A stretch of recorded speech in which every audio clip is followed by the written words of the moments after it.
Le timer NE555 se compose d'un diviseur de tension, deux comparateurs, une bascule, une étage de sortie et un transistor de décharge qui est lié à la terre.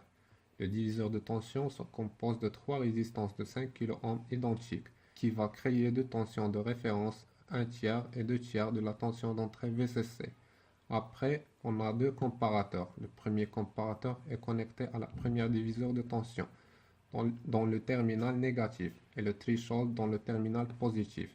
Et le deuxième comparateur connecté à la deuxième diviseur de tension dans le terminal positif et le trigger dans le terminal négatif.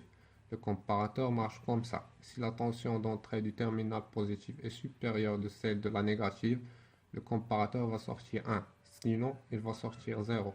Alors on utilise les trois pins, le threshold, le trigger et la tension de contrôle.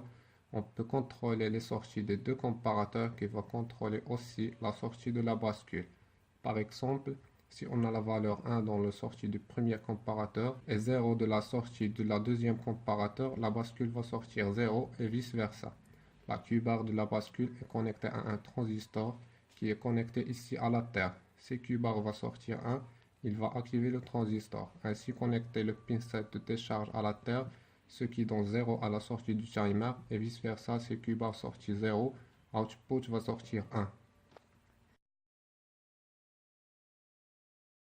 Initialement, la tension d'entrée va début de charger le condensateur à travers les deux résistances R1 et R2. Pendant la charge, le premier comparateur va sortir 0 parce que la tension d'entrée du diviseur de tension est supérieure de celle de threshold, et vice versa pour le deuxième comparateur qui va sortir 1, et donc la sortie de la bascule est 1, ainsi que le transistor de décharge est fermé et la sortie du timer est 1. Une fois la tension aux bornes du condensateur arrive à 1/3 de VCC, le deuxième comparateur va sortir 0, ce qui ne change rien à la sortie de la bascule. Mais une fois la tension aux bornes du condensateur arrive à 2/3 de VCC, le premier comparateur va sortir 1, donc la bascule va sortir 0, ce qui active le transistor de décharge. Donc le condensateur va commencer de décharger à travers la résistance R2 et sortir 0 à la sortie du timer. Pendant le décharge du condensateur, le premier comparateur va sortir 0, ce qui ne change rien.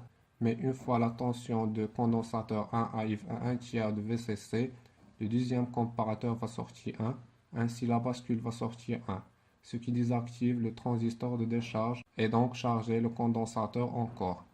Ce processus de charger et décharger le condensateur crée un signal carré dans la sortie de NE555 timer.